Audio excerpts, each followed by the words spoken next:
내 짐을 야훼께 맡기라. 그가 너를 붙드시고 의인의 요동함을 영원히 허락하지 아니하시리로다. 오늘의 말씀은 시편 55장 22절입니다. 우리는 살아가다 보면 가끔 가다가 본의 아니게 그리고 부주의로 인해서 잘못된 선택과 행동을 하고 말을 해서 그 행위를 책임져야 되는 그런 상황을 맞닥뜨릴 때가 있어요. 때로는 그 무게가 너무나 크고 그리고 감당할 수 없어서 비틀거리기도 하고 도저히 견딜 수 없어서 하나님 앞에 주저앉는 상황이 벌어지기도 합니다. 저는 오늘 이 본문의 말씀을 통해서 다윗이 바로 그러한 때에 하나님 앞에 어떻게 그 상황을 믿음으로 잘 극복했는가라고 하는 것들을 예로 삼아서 우리가 감당할 수 없는 삶의 무게로 넘어졌을 때 그곳에서 우리가 하나님을 어떻게 찾아야 되고 어떤 태도를 갖춰야 되는가라고 하는 것들을 한번 좀 살펴보는 시간을 가지려고 해요. 먼저 이 마음의 짐이라고 하는 것, 그것이 부주의로 됐던 우리의 연약함과 허물로 됐던지 간에 그것은 우리가 심은 씨앗이기 때문에 반드시 그 무게가 우리가 감당해야 될 그런 어떤 몫이라고 하는 것을 우리는 아는 바일 거예요. 모든 분들이. 누가 책임져 주지 않고 우리가 선택한 것이고 말한 행동이기 때문에 그것은 우리에게 짊어질 수밖에 없는 스스로 알아서 그 짐을 감당해야 되는 그런 무게가 된다는 거죠. 그래서 이 짐이라고 하는 단어를 가만히 보면은 우리가 무엇으로 심든지 간에 그것을 책임져야 될 운명 같은 몫이다라고 정의를 내려요. 그러니까 사람은 무엇으로 심든지 간에 그 심은 것을 심은 대로 심은 만큼 거두게 돼 있다라고 하는 것이 성경의 제1법칙이거든요. 그래서 때때로 우리가 이거 본의 아니게 됐다 할지라도 우리가 연약함 속에서 우리의 허물 속에서 한 행동이라 할지라도 그 짐의 무게는 운명처럼 우리가 짊어져야 될 몫이기 때문에 피할 수가 없는 거예요. 이걸 좀 피해보고 또 싶고 좀 외면하고 또 회피해보고도 싶지만 그것이 끝까지 우리의 삶을 따라온다라고 하는 거예요. 그래서 때때로 사람들이 그 삶의 무게로 인해서 넘어지고 그러고 또 가슴 아파한다는 거죠. 여기서 성경이 말하고 있는 이 요동이라고 하는 단어, 짐을 졌을 때 이 요동한다라고 하는 이 그 단어를 쓰거든요. 이 요동이 뭐냐면 모터라고 해서 멍에를 이렇게 메고 가다가 양쪽의 무게로 인해서 뒤뚱뒤뚱거리는 거를 바로 요동이라 그러는 거예요. 그러니까 쉽게 말해서 우리가 삶에 짐을 지게 되면 중심을 잡지 못하고 좌우로 어떻게 돼요? 흔들리게 된다라고 하는 거예요. 이거는 몸만 흔들리는 것이 아니라 우리의 마음도 우리의 심리도 흔들리게 된다는 거죠. 근데 중요한 건 마음과 심리가 이렇게 같이 흔들리게 되면 또다시 역기능적인 선택을 하게 되고 또다시 역기능적인 판단을 하게 된다는 거예요. 그래서 이 멍해로 인해서 뒤뚱거리는 탓에 계속해서 안 좋은 그런 굴레들이 계속 씌워지게 되는 상황이 벌어지게 된다는 거죠. 그럴 때 우리는 잠시 생각을 멈추고 하나님 앞에 좀 이 상황에서 이 흔들리지 않고 올곧게 서고 하나님의 인도하심을 바라고 우리가 어떤 선택을 하더라도 하나님께서 우리를 잘 이끌어 나가시는 보호하심과 인도하심을 구할 때가 있어요.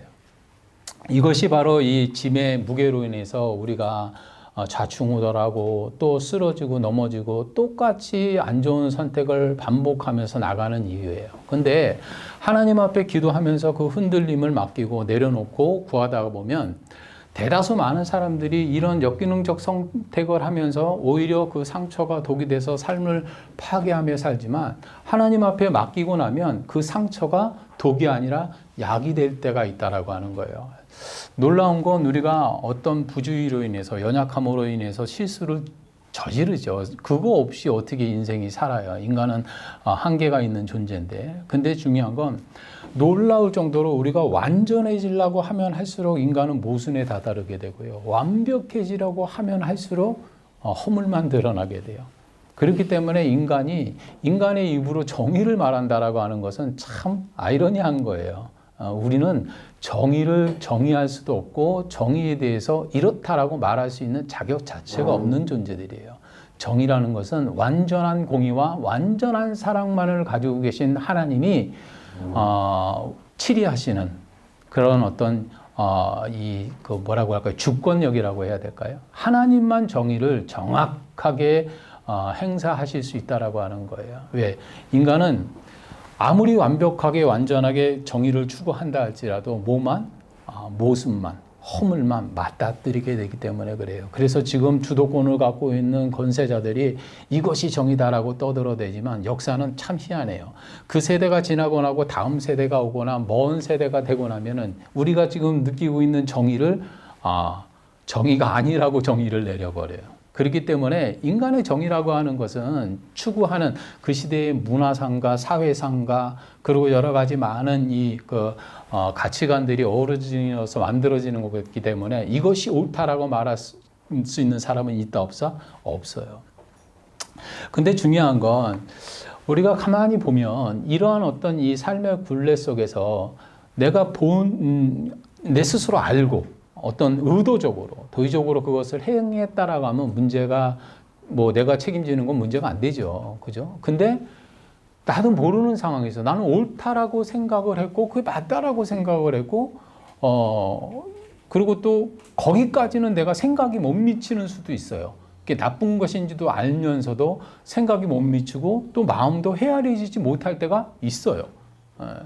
이런 상황에서 부주의한 상태에서 연약한, 모순된 상태에서 우리는 수없이 많은 실언을 하고 실수를 한단 말이에요. 근데 그렇게 실언하고 실수한 것이 우리의 삶의 무게가 되면, 이건 정말 진짜 감당이 안 되거든요. 오늘 제가 이 이야기를 여러분들에게 꺼내는 것은 다윗도 마찬가지로 이런 지경에 빠져서 참 큰 고통을 받게 돼요. 오늘 이 시는 압살롬에게 쫓겨서 맨발로 울며 광야를 걸어가면서 지었던 시예요. 그러니까 자기가 저지른 그 죄의 과오를 깊이 뉘우치면서 내가 참 진짜 쓰레기였구나. 내가 참 나쁜 놈이었구나. 내가 참 자기 의에 빠져가지고 참 겁 없이 하나님 앞에서 무서운 것, 하룻강아지 법 무서운 일도 모르고 그냥 권력이 지어지고 주권이 잡혀지고 난 다음에 내 마음대로 하면 된다고 생각하고 나에게 호의를 베푼 사람들에게 그게 당연한 권리처럼 부리면서 내가 참 못되게 살았구나라고 하는 거를 다윗이 깨달아요. 저는 다윗을 그렇게 우리가 본받아야 될 신앙의 위인이라고는 생각 안 해요. 왜냐하면 다윗 참 못됐거든요. 이 사람이 하나님 앞에 열심을 내고 정말 최선을 다해서 예배하고 이런 거는 우리가 본받을 만하지만 인간으로 봤을 때는 정말 쓰레기에 가까워요. 왜냐하면 자기를 그토록 따랐던 충신 아이도벨의 손녀 바세바의 인생을 망쳐놓거든요. 그리고 그들이 너무나 사랑했던 그 사위 우리아까지 살인으로 교사할 정도로 우리가 아무리 인생 막장으로 살아도 이 짓은 안 하고 살지 않아요? 그리고 자기 딸 다말이 큰아들 암논에게 겁탈을 당했을 때 그것조차도 침묵하고 그 친오라비 압살롬이 뭔가 아버지의 뭐라고 할까 선처를 바라고 그렇게 구했는데도 무려 9년 동안을 아들을 내쳐 삽니다. 이걸로 봤을 때는 이 다윗이 굉장히 냉정하고 무자비한 것처럼 보여요. 우리가 아무리 인생 막 살아도 사람 죽이라고 살인교사 안 하잖아요. 그리고 남의 가정에 버젓이 잘 살고 있는 여인과 간통해가지고 애를 낳고 그걸 숨기기 위해서 그 남편을 최고 적진의 앞에다가 세우고 자기를 잘 따르는 요압 장군에게 저 화살 맞아 죽게 만들라고 이런 수는 안 쓰지 않습니까? 그래서 이 중동의 영웅들을 보면 그 영웅들 속에 다윗은요 들어가질 않아요. 이 중동이나 그리스 지역에는 참 세상을 놀래게 했던 영웅들이 꽤 많이 나와요. 알렉산더도 나오고 우리가 알고 있는 아낙사스다 왕, 크로세섹스 이런 사람도 나오고요. 그런데 다윗은 거기에 축에도 못 들어가요. 왜? 참 졸부거든요. 하는 짓 보면은 정말 파렴치함이 그지 없어요. 그런데 우리는 골리앗을 물리치고 하나님을 열심히 찬양하고 통일왕국을 세웠다고 해가지고 다윗을 막 칭송하거든요. 이 사람 칭송받을 사람 아니에요. 그래서 이스라엘 사람들은요, 자기 선조들 중에서 가장 존경하는 인물을 다윗으로 안 보고 누구로 봐요? 모세로만 봐요. 다윗은 거기 축에도 안 들어가요. 우리나라에서나 그냥 다윗 그리고 있지 유대인들은 다윗을요 그렇게 크게 훌륭한 왕이라고 칭송을 하지 않습니다. 그럼에도 불구하고 이런 상황을 딱 맞닥뜨리게 됐을 때 하나님이 그의 삶을 역전하는 그런 어떤 계기를 주세요. 당한 사람 입장에서는 하나님이 정의로울까요? 나한테 그렇게 큰 상처를 주고 아픔을 줬는데 다윗이 다시 역전해가지고 왕좌에 올랐다? 그렇게 하신 하나님을 향해서 여러분 정의롭고 공의롭다고 말할 수 있을까요? 당한 사람한테? 그렇지는 않아요. 우리가 이 상황을 보고 그래, 정의라고 하는 것은 사람이 함부로 이렇다 저렇다 딱 정의할 수 없는 것이고 하나님 앞에 어떤 상황에서도 모두가 다 허물이 있고 흠이 있기 때문에 회개하면 뭐 해야 된다? 용서할 줄 알아야 된다는 거예요. 제가 오늘 다윗의 이야기를 통해서 두 사람의 이야기를 조금 주목하면서 왜 다윗은 그렇게 남에게 상처를 주고 파렴치한 행동을 했음에도 불구하고 하나님 앞에 다시 쓰임받을 수 있었을까? 그리고 엄청난 상처를 받고 큰 고통 속에서 10년이라는 세월 동안 그렇게 피말리게 살았던 아히도벨과 그리고 또 이 압살롬은 결국 어떻게 돼요? 둘 다 죽어요. 나무에 달아 죽어요. 한 사람은 집에 돌아가가지고 비가 나고 목매어 죽고요. 압살롬은 도망가다가 나무에 걸려 죽어요. 이런 일들을 보면서 이 회개의 중요성이 얼마나 하나님이 보시는 가치인가 이걸 여러분들이 좀 깨닫게 되시는 은혜가 되기를 바랍니다. 이 이야기의 시작은 이 다윗이 전쟁통에 남편이 전쟁에 나가 있는 여인과 간통을 하면서 시작이 돼요. 근데 중요한 건 이 여인이 보통 일반 여인이 아니었다라고 하는 거예요. 이 여인은 아히도벨의 손녀였어요. 아히도벨이 누구냐면 사울 왕 시대에도 굉장한 모략가였어요. 이 사람은 모든 장군들이 따를 정도로 대단한 지략가였단 말이에요. 그래서 사회적으로도 그러고 나라의 대신들도 그렇고 이 사람이 하는 그 모사를 굉장히 존경을 했단 말이에요. 그 정도로 뛰어난 지략가였음에도 불구하고 사울이 하나님을 떠나 행하는 것을 알고 그런 것을 반하여 하나님의 뜻을 따르겠다고 신성한 가치를 추구하고 정말 옳은 명분을 자기는 따르겠다라고 하는 일념으로 광야에서 이 다윗과 함께 생활을 했던 사람이에요. 그러니까 이 사람은 돈도 명예도 권력도 싫다는 거예요. 내가 오직 추구하는 것은 하나님이 원하시는 신성한 가치였어요. 그럴 정도로 그 척박한 시절에 다윗을 따라서 왕국을 세우기까지 1등 공신이었단 말이에요. 그리고 수없이 많은 전쟁을 치르고 여러 가지 많은 다툼이 있을 때 이 아히도벨의 지략은 너무나 현실을 관통했어요. 그래서 다윗에게 굉장히 큰 힘을 실어준 사람이에요. 그 덕에 그 아들과 함께 그 아히도벨의 아들과 함께 30명의 용장들이 이 다윗을 따르게 된단 말이에요. 이 아히도벨의 아들조차도 모였어요. 30명의 용장 안에 들어갔단 말이에요. 그 정도로 다윗 왕국이 세워질 때 1등 공신이었던 사람이 아히도벨이었어요. 그런데 이 아히도벨과 그 아들이 너무나 사랑했던 비록 이방인이었지만 자기 딸을 아내로 줄 정도로 너무나 사랑했던 용감한 장수 하나가 있었어요. 그가 바로 누구예요? 우리아였어요.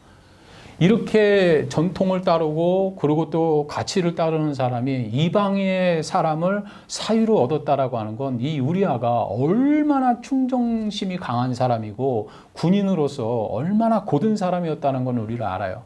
나중에는 임신했다는 사실을 알고 난 다음에 이 다윗이 수를 쓰잖아요. 우리아를 전장에서 끌어다가 아내와 동침하게 만드는데 이 사람이 지금 군사들이 전쟁에서 죽어나가고 있는데 내가 어떻게 당신을 취할 수 있느냐. 그리고 잠자리를 거부할 정도예요. 그리고 오히려 쉬고 난 다음에 바로 적진에 투입이 되죠.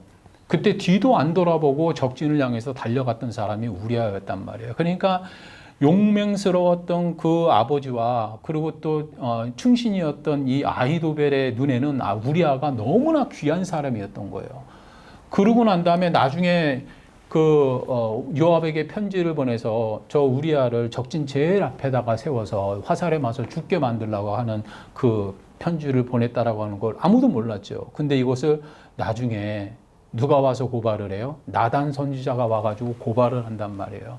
여러 많은 포도원이 있는 사람이 있고 하나밖에 없는 포도원을 갖고 있는 사람이 있는데 그 포도원을 뺏었다 이거예요. 그랬더니 다윗이 말을 합니다. 그런 나쁜 놈이 어딨냐고. 하나님이 복 주셔가지고 이만큼 누렸으면 됐지. 그거 하나밖에 없는 걸 뺏어가지고 취하는 나쁜 놈이 어딨느냐. 그러고 막 당장 뭐 요절을 낼 것처럼 떠들어대요. 그때 나단이 그럽니다. 너라고.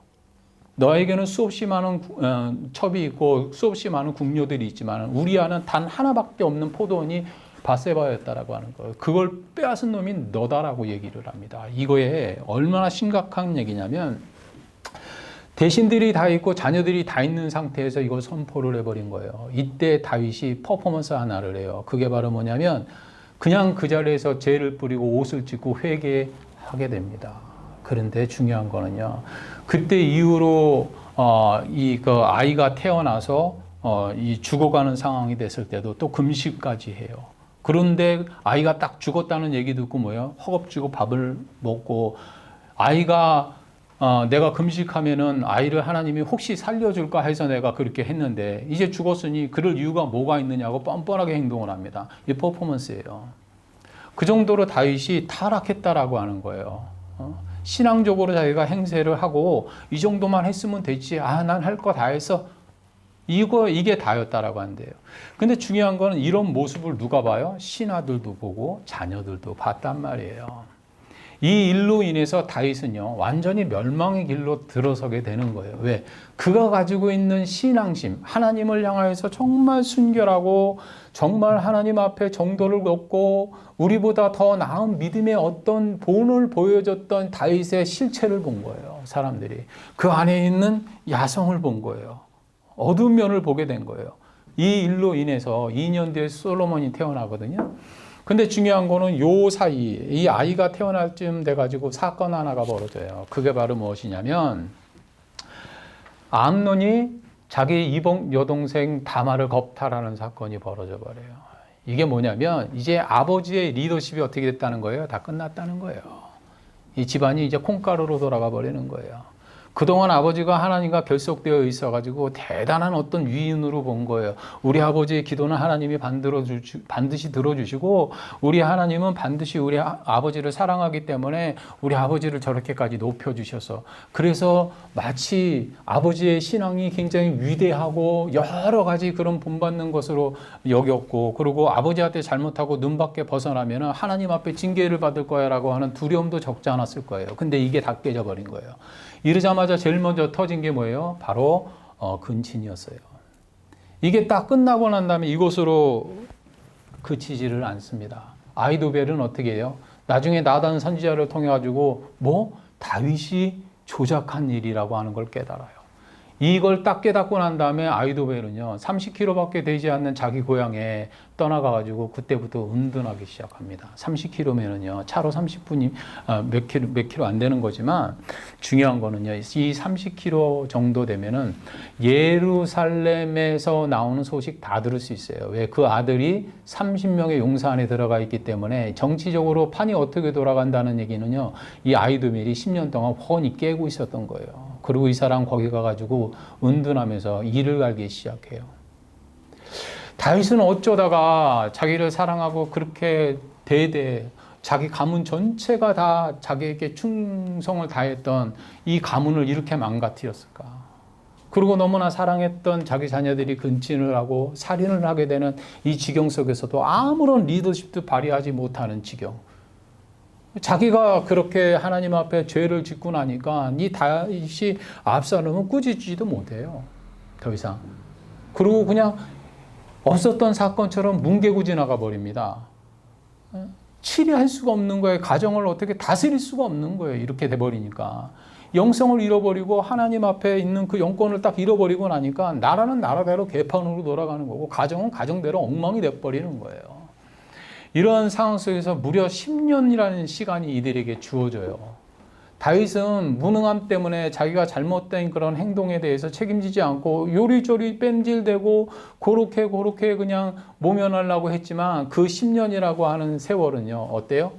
이 상처받은 사람들에게는 아주 깊이 다윗의 폐부를 찌를 수 있는 칼을 갈게 되는 시간이 돼요. 이 시간이 지나고 난 다음에 다윗은 결국 이 두 사람의 배신으로 인해서 광야로 쫓겨나가는 신세가 된 거예요.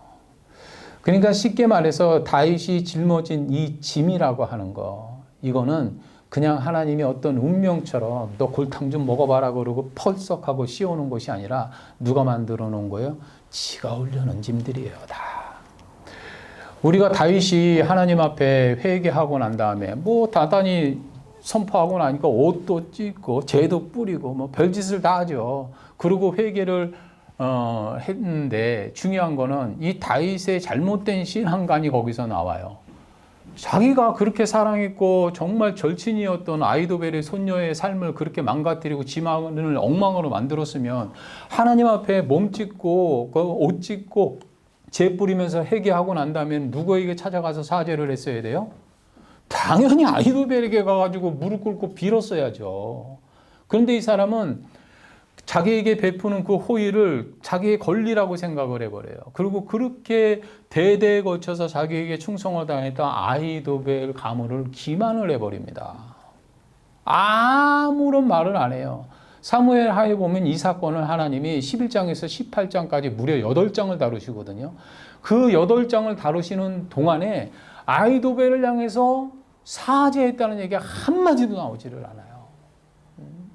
이게 다윗의 잘못된 신앙관이라는 거예요. 우리가 누군가에게 폐를 끼쳐서 그 사람의 인생에 큰 상처를 주고 잘못된 그런 행위로 인해서 그 사람에게 큰 충격을 줬다면 하나님 앞에 회개했다면 그에게 가가지고 반드시 뭐 해야 돼요? 속건해야 돼요. 속건이 뭐예요? 5배 배상이에요. 그런데도 불구하고 우리는 하나님 앞에 회개하면 된다고 생각해버리고 그걸로 끝. 그리고 그 사람과의 관계도 회복하려고 하지도 않고 그 사람에게 상처 준 거는 네가 떠안고 살라고 그냥 내버려 둬버립니다. 그게 잘하는 거예요. 그게 다 뭐가 되는 거예요? 돌아와서 인과응보의 짐이 돼버리는 거예요. 누군가에게 상처를 주고 난 다음에는 반드시 그 상처는 나에게 뭐가 돼서 돌아와요? 짐이 돼서 돌아온다니까요. 어쩔 수가 없어요. 누군가의 마음에 심장에 큰 고통을 주고 아픔을 주고 난 다음에 나는 뭐 이 일에 관계없어라고 떠들어대는 거예요. 하나님이요? 웃습니다. 웃어요. 그래서 우리가 회개를 했다면 정말 하나님 앞에 이런 지경에 다다라서 골탕을 먹지 않으려면 온전히 회개하는 법을 알아야 된다라고 하는 거예요. 결국 이렇게 쌓여진 이 짐들이 이 다윗을 뒤뚱뒤뚱하게 만들어요. 그리고 잘못된 선택을 또 하게 만들고 그릇된 판단을 또 하게 만들어요. 이게 계속해서 굴레가 돼가지고 이때부터 시작해서 다윗 왕조는 뭐예요? 피가 끊이지 않는 그런 역사를 계속해서 진행해 가게 돼요. 하나님이 너의 가문에 피가 끊이지 않을 것이다 라고 하는 이 말씀은 네가 잘해도 피가 끊이지 않게 할 거야 이게 아니에요. 네 선택 때문에 너의 역기능적인 판단과 선택 때문에 너는 계속 뭐를 부를 거야? 화를 부를 거야. 계속 뭐가 따를 거야? 피가 따를 거야. 이거예요. 그냥 운명적으로 네 가문에 피가 끊이지 않게 만들어버릴 거야. 이게 아니라 넌 그 선택을 하게 돼 있어. 이제부터 넌 계속해서 그런 판단과 선택으로 인해서 그런 화를 자초하게 될 거야 라고 하는 메시지였단 말이에요. 실로 그 가문이 진짜 그렇게 돼버립니다. 그러다 보니까 이 짐에 의해서 막 뒤뚱뒤뚱 막 거리는 거예요. 이 부주의라고 하는 것을 세가가라고 하는데 이 부주의로 인해서 생긴 것도 마찬가지라고 하는 거예요. 시스는 우리 연약함을 에서 드러나는 그런 허물이기 때문에 그것이 죄가 아니다. 아니에요. 그것도 다 허물로 들어가요. 허물을 우리가 죄라고 여기지 않아서 그렇지 그냥 인간이기 때문에 우리는 그럴 수밖에 없어 그러고 넘겨서 그렇지요. 아니요. 하나님은 예수님을 우리에게 보내실 때 우리의 뭐와 뭐 때문에 죄와 허물 때문에 죽게 만드셨어요. 허물도 뭐예요? 죄예요. 죄 못지 않은 죄예요. 이걸 여러분들이 꼭 깨달으셔야 된다고 하는 거죠. 우리가 이를 통해서 알 수 있는 거는 그런 고통 속에서 막 비틀거리고 지쳐서 쓰러지는 거예요. 내가 왜 그때 그런 선택을 했을까? 내가 왜 그런 말을 하고 왜 그런 판단을 해가지고 이런 화를 자초했을까? 이런 상황이 됐을 때 그냥 막 자신을 책망하고 탓하고 원망하면 결국은 그 상처가 독이 돼서 자기를 파멸해버려요.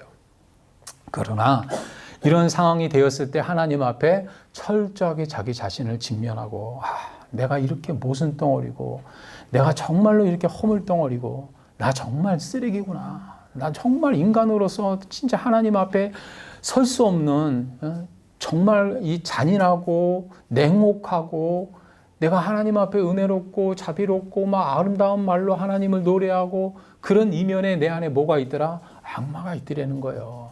악마가.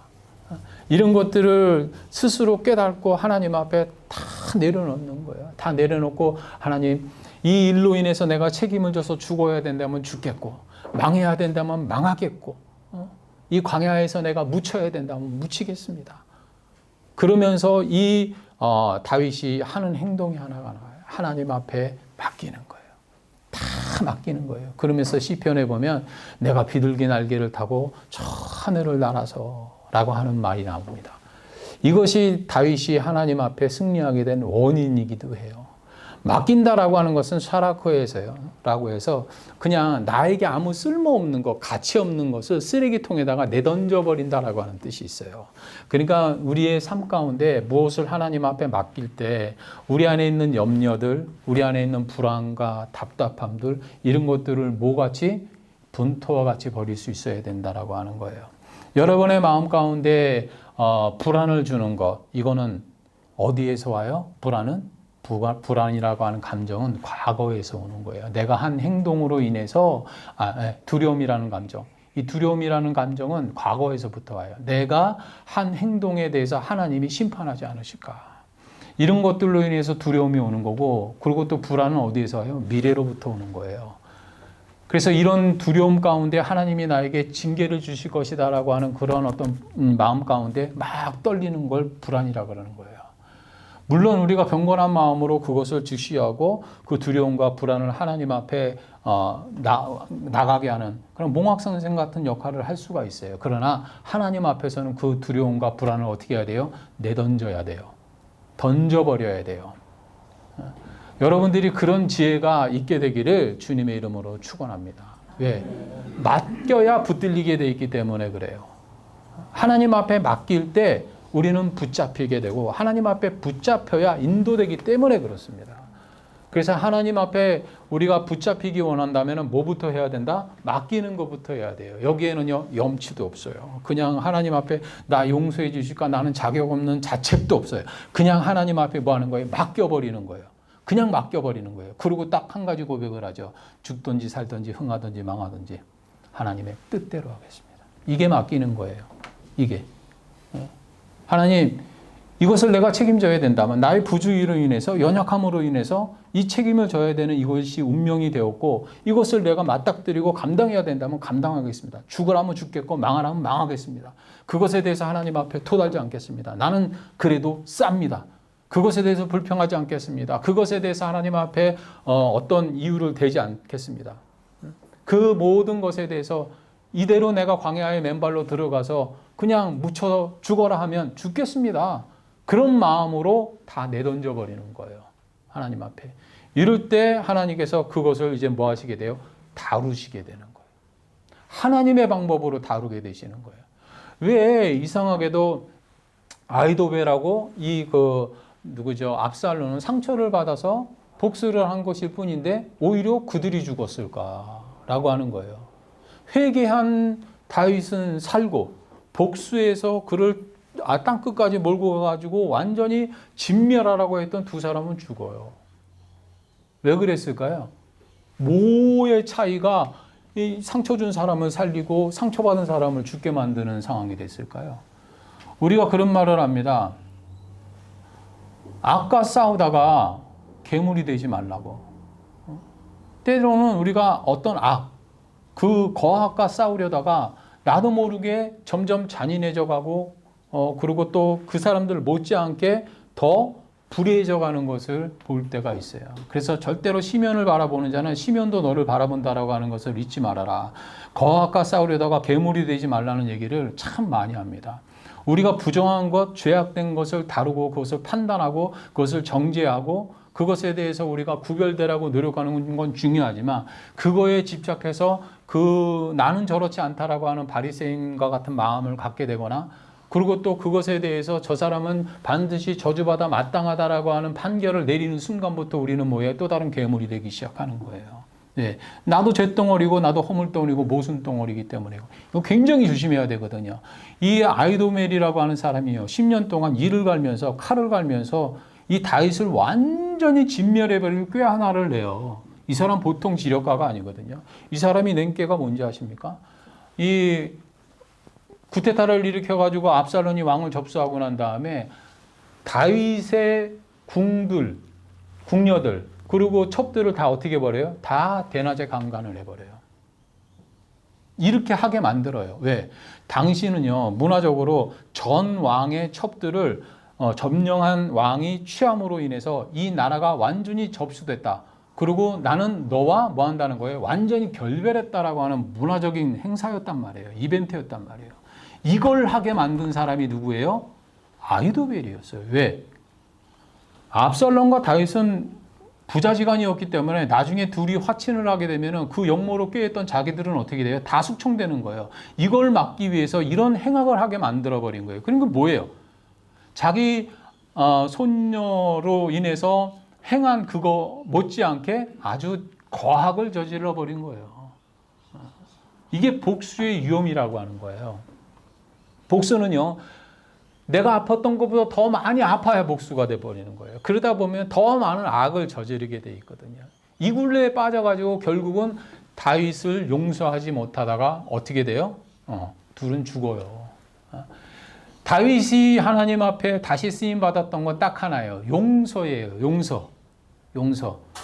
이 지경에서 맨발로 광야로 걸어가면서 아히도벨이든 누구죠? 압살롬이든 저들은 그럴 만했다라고 이해를 해버려요. 저들이 하는 거는 당연히 하나님이 나에게 행한 것이다라고 받아들여요. 왜? 시몬이 지나가면서 돌을 던지면서 막 욕할 때 요압이 가가지고 저놈 목을 치겠다고 그랬더니 다윗이 뭐라 그래요? 저거 하나님이 나에게 들려주시는 말이다. 내비로 돌아. 그러니까 아히도벨과 이 압살롬의 행위를 뭐라고 봤어요? 하나님의 행동으로 봤단 말이에요. 그리고 거기서 뭐 했어요? 자복하고 그들의 행위를 미워하지 않아요. 이거는 내가 받아도 싸다라고 생각하고 그들이 저질렀던 모든 것들을 용서하면서 하나님 앞에 나도 용서해달라고 기도했단 말이에요. 근데 아히도벨은요, 그렇게 하질 않아요. 그렇게 하질 않습니다. 결국은 압살롬이 자기 말을 듣지 않고 다윗이 보낸 참모의 이야기를 들어가지고 헛수를 두게 되니까 이젠 끝났구나 그러고 집으로 돌아가서 목매에서 달아서 죽습니다. 이 용서가 있는 사람과 용서가 없는 사람의 차이가 이렇게 크다라고 하는 거예요. 신앙이 프로고 아마추어가 있습니다. 신앙도. 저는 골프를 그렇게 좋아하지 않아요. 그리고 목사가 저는 골프 치는 거 굉장히 좀 싫어합니다. 아무리 월요일 날 돈 안 드는 골프를 친다고 해도 뭐 한국에서 골프 치는 건 말이 아니죠. 목사가 무슨 한국에서 골프를 칩니까? 한 번 나가면 4, 50만 원 푹푹 깨지는데 저는 한국에서 골프 치는 목사들은요, 천국 가기 굉장히 힘들 거라고 생각해요. 그리고 이 땅에서도 마찬가지예요. 싸니까 친다고요? 아니요. 월요일 날 다 성도들 나가서 일하고 있는데 그때 가가지고 지신다고 골프를 치고 있어요.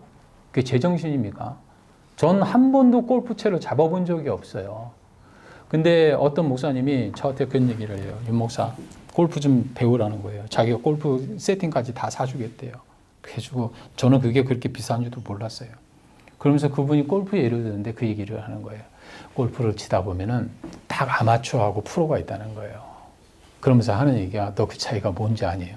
채도 한 번 안 잡아본 사람한테 그런 걸 물어보면 뭔 수를 알아요? 몰라요. 그랬더니 한 얘기가 아마추어는 남의 스코어에 관심이 돼요. 저 사람이 몇 점을 쳤는지 그 스코어에 엄청 관심을 쳐가지고 자기 스페이스를 잃어버린다는 거예요. 그런데 프로는 뭐예요? 자기 스코어에만 관심이다. 그러니까 쉽게 말해서 신앙도 똑같다는 겁니다. 신앙은 저 사람은 저래서 뭐 할 거예요. 저 사람은 저래서 뭐 할 거야 판단하고 그 사람의 스코어만 계속 재고 있는 거예요. 이건 아마추어예요. 그 사람이 죄를 짓든 뭘 허물이 있든지 간에 그 스코어에 빠지지 마세요. 그거에 빠지고 나면요, 여러분 스페이스를 잃게 돼 있어요. 중요한 거는 뭐예요? 내 점수예요. 내 점수. 내 점수. 내 실력으로 내가 읽어내는 점수에 주목하라는 거예요. 그래서 제가 여러분들에게 이전에 있었던 어떤 일이 있었다 할지라도 그 세월에 어떤 이 마음에 쌓여있다 할지라도 우리는 그 아픔을 준 사람 때문에 그 아픔과 대적하다가 우리 스스로 괴물이 돼서는 안 되는 거예요. 그리고 똑같은 뭘 하겠다고 그분들하고 그 수와 이 버금갈 정도의 수를 줘서 그 사람들에게 상처 주는 거 그것도 하지 말아야 된다는 얘기예요. 우리는 오늘 이 시간부터 다 용서해야 됩니다. 아멘. 우리는 용서를 통해서 승부를 봐야 돼요. 아멘. 우리가 용서한 만큼 하나님은 우리 교회에 부흥을 주실 거예요. 저는 그거 확신해요. 사람들이 몰려오게 될 거예요. 우리가 용서하고 품고 하나님 앞에 우리 죄와 허물도 하나님 용서해 달라고 나간다면 하나님은 다윗처럼 우리 교회를 쓰실 거예요. 그러나 계속 그 스코어에 매달려 가지고 쟤네가 어쩌대 뭐 했대 계속 그 말에 빠져버리면 우리는 그들이 쳐놓은 덫에 넘어질 수밖에 없어요. 그러니까 아까 싸우려다가 괴물이 되지 않는 정말 하나님 앞에 우리 스스로 용서를 실천하면서 승리하는 역사가 있었으면 좋겠어요. 헤럴드 크레스터라고 하는 왕립음악원 교수가 있어요. 이 사람이 이런 말을 합니다. 아마추어는 맞게 연주할 수 있을 때까지 연습하지만 프로는 실수가 나올 수 없을 때까지 연습한다. 이 차이를 아세요? 우리는 연주를 할 때 틀리지 않기 위해서 막 익히려고 연습을 해요. 그런데 그 연주 하나를 완벽하게 했다고 해서 그게 되는 게 아니에요. 프로는 뭐예요? 더 이상의 실수가 나오지 않을 때까지. 그러니까 어떻게 하면 어설프게 연습하면 수없이 실수가 나오는 거고요. 완벽하게 연습을 하면 실수가 나오기가 힘든 상황이 돼버리는 거예요. 그게 뭘까요? 회개예요. 여러분은 회개에 능한 사람이 돼야 돼요. 아멘? 회개라고 하는 것이 하나님 앞에 은혜를 받는 절대적인 기준이거든요. 누군가 여러분에게 회개하라고 선포했을 때 그것을 정지한다고 받아들인다면 여러분은 아마추어인 거예요. 예수님이 이 땅에 오셔가지고 제일 먼저 하신 말씀이 뭐였어요? 회개하라, 천국이 가까이 왔다. 회개와 천국은요, 동의어입니다. 동의어예요. 회개라 쓰고 천국이라고 읽고 천국이라고 쓰고 회개라고 읽는 거예요. 누군가 회개하라고 하는 메시지가 들려왔을 때 나 자신을 쳐서 하나님 앞에 회백하고 그리고 그것에 대해서 원인을 제공한 사람들 탓을 하지 않고 그냥 내 자신의 스코어를 보고 하나님 이것이 허물이었습니다 인정하고 그리고 뭔가 내가 하나님 눈에 거슬려 하나님 저울에 달려 부족한 것이 무엇이 있는가를 살피는 게 이게 신앙의 프로라고 하는 거예요. 저는 이런 영성으로 승부하는 저와 여러분이 되기를 주님의 이름으로 축원합니다. 두 번째는요, 이 다윗이 하나님 앞에 너무나 힘겹고 무거운 상태에서 성령의 역사를 사모하면서 그 짐을 탁 내어 맡기는 것을 우리가 볼 수가 있어요. 비둘기는 성령의 속성들을 상징하거든요. 그리고 이 광야라고 하는 것은 겸손을 뜻해요. 우리를 낮춰 하나님을 보게 하는 것, 만나게 하는 것이 바로 겸손, 그 광야예요. 광야는요, 기후가 너무 심해요. 그래서 예측 불허하고 그리고 물이 없어요. 생존하기가 너무나 힘든 거예요. 인간의 한계를 맛보게 해주는 것이 어디다? 광야예요. 우리는 그곳에서 철저히 뭐해지게 돼 있어요? 겸손해지게 돼 있어요. 하나님이 우리에게 광야를 지나가게 하신 것은 너를 낮춰서 하나님의 백성이 되게 하기 위함이라고 성경은 분명히 이야기하거든요. 광야를 안 지나는 인생은 아무도 없어요. 그 광야를 지나지 않고 하나님 앞에 거듭났다라고 하는 사람은요, 아니요, 가짜예요. 그럴 수 없어요. 인간은 반드시 광야라고 하는 곳에서 나의 나됨을 발견해야 돼요. 내가 얼마나 모순 덩어리였고 내가 얼마나 허물 덩어리였고 내가 얼마나 하찮은 존재였는가. 하나님의 은혜가 아니고서는 살아갈 수 없는 존재예요. 하나님의 의와 하나님의 사랑과 하나님의 자비가 없으면 구원받을 수 없는 그런 존재라고 하는 것을 아주 뼛속 깊이 깨달아지는 것이 어디예요? 바로 광야예요. 이곳에서는 우리는 하나님의 낮추심을 맛보게 됩니다. 그 낮추심 속에서 우리는 우리 자신이 그토록 잘났다고 생각하고 우리가 맞다고 옳다고 생각했던 그 모든 것까지도 뭐 해야 돼요? 다 내려놓게 돼 있어요. 이것을 통과한 사람들의 외침은 굉장히 큰 호소력을 갖게 돼 있습니다. 그래서 하나님이 이 광야를 통과하게 만드셨다는 거예요. 이 다윗이 이 광야를 지나면서 꿈을 꿔요. 내가 지금 맨발로 걸어가고 있는 이 광야를 비둘기 날개를 타고 저 하늘을 날아서 저 광야 끝에 다다랐으면 얼마나 좋을까. 다윗의 이 신앙이 여기서 나옵니다. 다윗이 광야를 그리워하는 거예요. 자기에게 혹독한 시련과 목마름과 메마름과 그리고 자기 한계를 경험하게 해줬던, 그리고 마침 그 경험 속에서 하나님의 임재를 느끼고 수없이 많은 노래를 하고 수없이 하나님 앞에 예배를 하고 수없이 하나님 앞에 구구절로 기도하고 새벽을 깨워가면서 하나님 앞에 부르짖었던 그 영성, 그 초심을 회복한 거예요.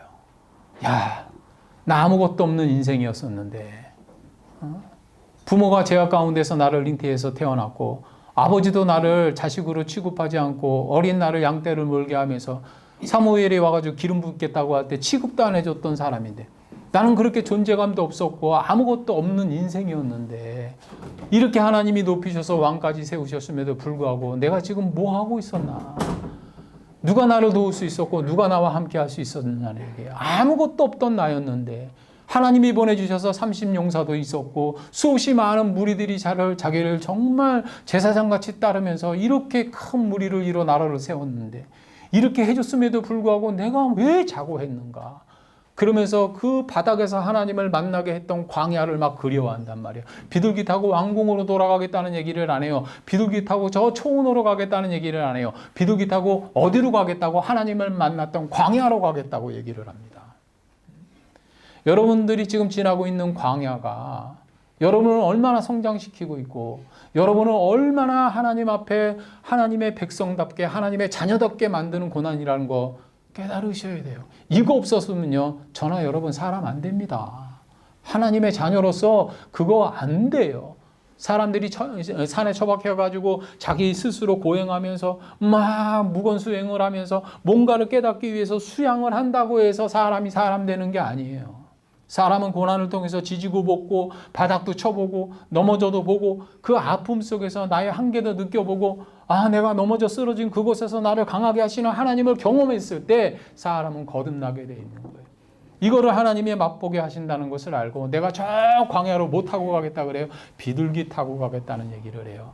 비둘기는요 4가지 속성이 있어요. 여러 가지 중요한 속성이 있지만은 그 중에 우리가 딱 주목해야 될 4가지 속성이 있어요. 하루에 12km를 120km를 날아갈 수 있는 아주 멀리 나는 새라는 얘기예요. 그리고 또 하나는요 마른 땅에는 절대 내리지 않아요. 그 젖은 땅에는 내리지 않아요. 그러니까 성결을 의미하는 거예요.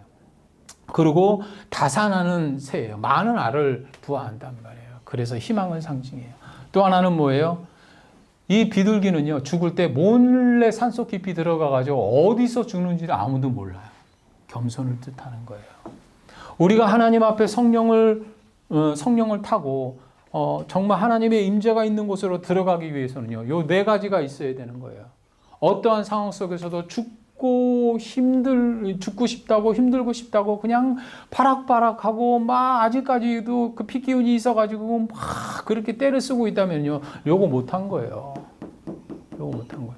우리는 그런 상황 속에서도 하나님이 나에게 이런 환경을 주신 거, 이런 책임을 부여했을 때 내가 그것을 진짜 책임지는 행동. 죽으면 죽겠습니다. 나 이거 책임지고 내가 알아서 하나님 앞에 승복하고 망하면 망하고 죽으면 죽겠습니다라고 하는 결단을 하면서 뭐 하는 거예요? 버티는 거예요. 인내하는 거예요. 그럼에도 불구하고 계속해서 여기서 불평이 나오고 불만이 나오고 뭐 탓이 나온다면 여러분은 아직 인내 못하고 있는 거예요. 뭐 할 때까지? 철저히 하나님 앞에 인내할 때까지. 그리고 두 번째는 뭐예요? 젖은 땅에 내려가지 않는 거예요. 아까 싸우겠다고 거악과 맞서다가 괴물 안 되는 겁니다.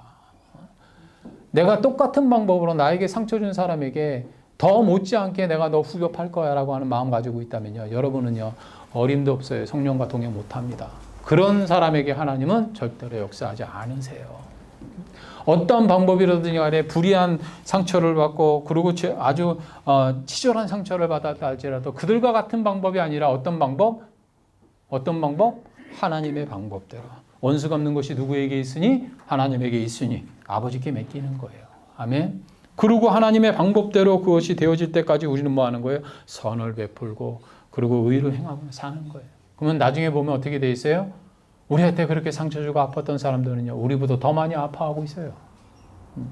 하나님 그거 절대 그냥 두지 않습니다. 맡기는 게 되면 이런 역사가 일어나는 거예요. 그리고 다산한다라고 하는 건 뭐예요? 그것으로 끝나는 것이 아니에요. 그 상처 좀 받았다고 해서 그걸로 끝나버리고 내일도 없고 미래도 없고 절망에 빠져가지고 아무것도 없는 삶으로 널풀어져서 살라는 얘기가 아니에요. 희망을 만들어내라는 거예요. 계속해서 희망을 말하는 거예요. 자녀들을 통해서 하나님께서 복을 주실 것을 기대하고 계속해서 더 나은 가치를 향해서 꿈꾸며 나가는 거죠. 우리가 상처받으면 제일 심각한 게 뭐예요? 상처는 내가 받았는데 우울증에 빠지는 것도 누구예요? 나예요. 왜냐하면 그 고통에 갇혀가지고 그 상처에 고립이 돼가지고 계속 불평하고 원망하고 짜증내고 탓하고 분노하고 이러다가 거기에 매몰이 되어가지고 결국은 잃어버리는 건 내 심령이거든요. 그러지 말라는 거예요. 그럴 때일수록 그 아픔을 딛고 일어나서 하나님이 우리에게 상 주신 것을 믿고 그리고 더 나은 삶을 줄 것이다라고 하는 기대를 가지고 하나님 앞에 꿈꾸라는 얘기예요. 그리고 마지막은 뭐예요? 겸손입니다. 겸손이에요. 그렇게 된 것에 대해서 하나님 앞에 따지거나 묻거나 아직까지도 계속해서 뭐가 옳고 그런 거에 대해서 여러분 실랑이 하고 있다면요. 여러분 더 깊이 들어가야 돼요. 광야로. 이 광야에 깊이 들어가서는 더 이상 따지지가 않아요. 그냥 하나님 앞에 뭐 하는 것밖에 없어요. 승복하는 거예요. 맡기는 것밖에 없어요. 방법이 없어요. 왜? 광야에는 길이 없거든요. 광야에서 유일하게 길을 찾는 건 하늘의 길을 보는 겁니다. 별들을 보고 난 다음에 별들의 위치를 따라서 내가 가는 지역이 어디 있구나라고 하는 것을 발견할 수 있어요. 땅에는 길이 없어요. 광야를 지날 수 있는 유일한 길은요. 땅의 길이 아니라 하늘의 길을 보는 방법밖에 없다니까요. 그렇기 때문에 우리는 하나님 앞에 뭐 해야 돼요? 겸손해야 돼요. 내가 갖고 있는 수단, 방법, 내가 했던 경험들 아니요. 중요하지 않아요. 그 방법 그대로 쓰고 그 경험 그대로 썼다간 여러분들은 똑같은 선택 때문에 똑같은 굴레에 또 빠져요. 그렇기 때문에 우리는 어떻게 해야 돼요? 하늘의 길을 보고 가는 겸손이 필요하다는 얘기예요. 이러할 때 우리는 하나님 앞에 승리하는 역사가 있게 된다는 겁니다. 사무엘하 22장 17절에 이런 말을 합니다. 그가 위에서 손을 내미사 나를 붙드심이여 많은 물에서 나를 건지셨도다.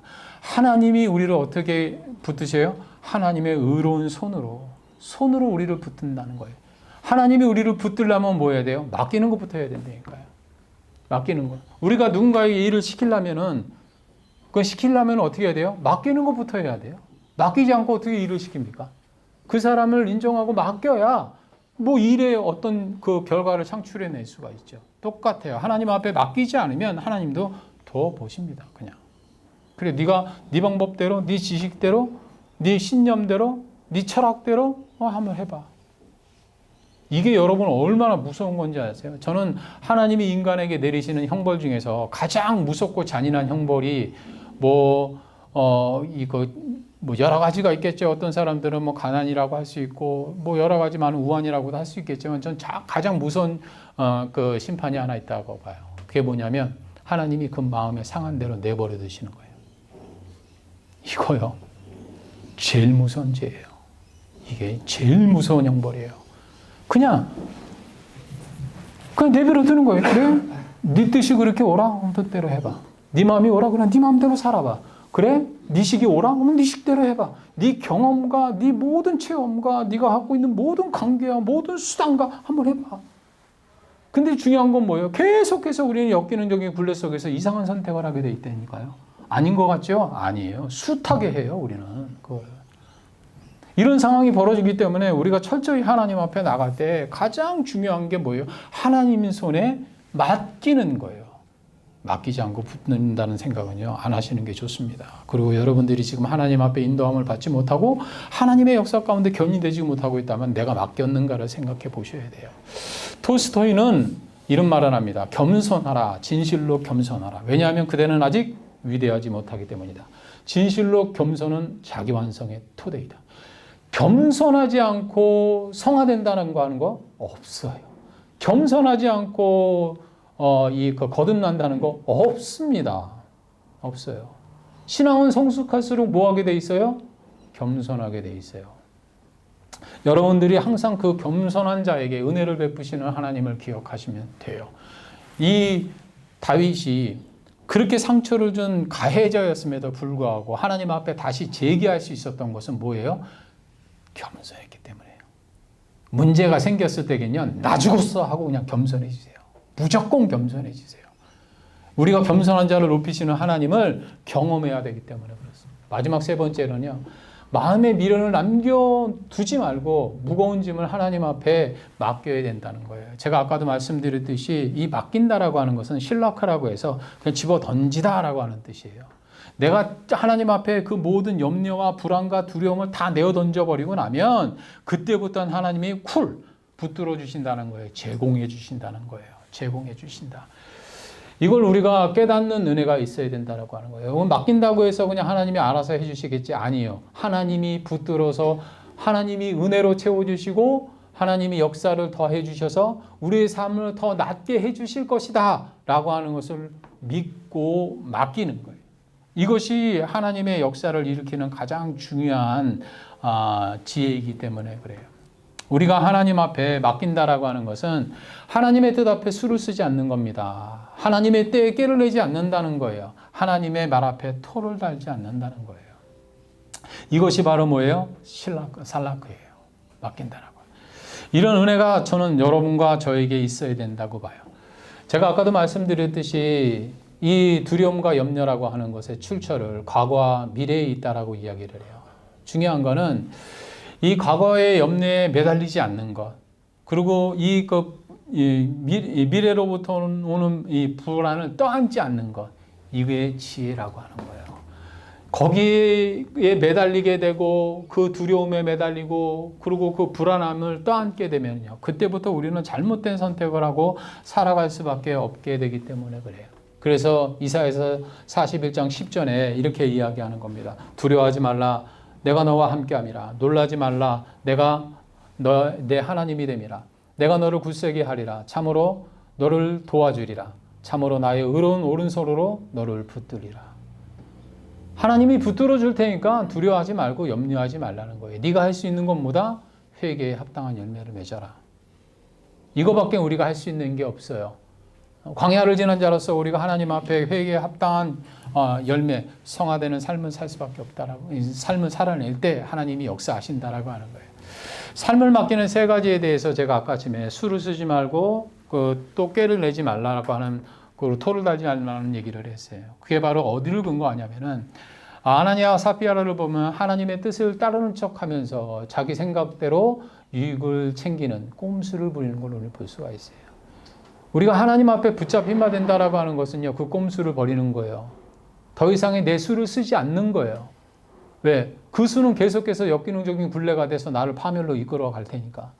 내가 내고 있는 모든 것들은 결국 잘못된 판단과 그릇된 이 모순을 만들어내서 또 다른 굴레를 또 씌우게 될 테니까. 하나님 앞에 내어 맡길 때는요, 그냥 수 쓰지 않는 게 제일 좋아요. 그리고 두 번째는 어떤 사람입니까? 아간처럼 하나님의 승리를 맛보고도 그 영광을 받으시는 때에 자기 마음대로 욕심을 챙기는 이 잔꾀를 썼다라고 하는 거예요. 이러지 말라는 거예요. 하나님 앞에 뜻에 맡기고 나갈 때는요, 더 이상 잔꾀를 안 부리는 것이 가장 좋습니다. 저는 이 교회 개척을 하면서 이런저런 이 상황들을 보면서 참 안타까운 것이 있었어요. 그것이 바로 뭐냐면 자기가 원하는 대로 주고 자기가 바라는 대로 어떤 기준을 딱 잡아주고 임의적으로 그것을 막 주도하려고 하고 자기가 원하는 판대로 자기가 원하는 그런 어떤 그 방향대로 이걸 막 이끌어가려고 하는 걸 참 많이 봤어요. 죽었다 깨어나도 안 돼요. 죽었다 깨어나도 안 됩니다. 여의도하고 총회하고 우리 교회 성도들하고 3명 딱 붙여놓고 3사람 이렇게 딱 붙여놓고 대화라고 하면 대화 될 것 같아요? 대화 전혀 안 됩니다. 전혀 안 돼요. 총회도 안 되고요. 아무도 안 돼요. 왜? 서로가 생각하고 있는 프레임이 있기 때문에 그래요. 안 되는 거예요. 이 중요한 거는 임의로 어떤 것을 하려고 막 수를 쓰다가 보면 오히려 그때는 나은 것 같지만 안전장치인 것 같지만 나중 되면 어떻게 돼버려요? 그것 때문에 발목을 다 잡아버려요. 이번에 그런 일이 수도 없이 있었어요. 수도 없이.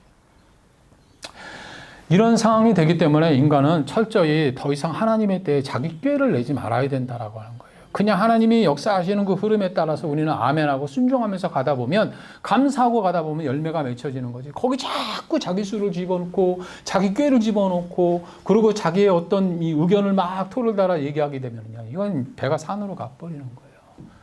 저는 알아요. 우리 교회가 세워지는 것이 이게 얼마나 기적인지. 그리고 세 번째는 홈리와 비느하스처럼 하나님이 정하신 말씀에 토를 달고 자기 방식대로 불을 들이는 거예요. 자기 방식대로 자꾸 일을 끌어가 나가려고 하는 거예요. 이러면 어떻게 돼요? 교회는 무너집니다. 여러분들이 아무리 상처받고 힘든 상황에서 7, 8년을 버티면서 정말 어렵게 교회 개척을 했다 할지라도 개척을 하면서 내 방식이 옳다라고 생각하면서 한 방향으로만 자꾸 가려고 하면 어떻게 돼요? 우린 또 깨져요.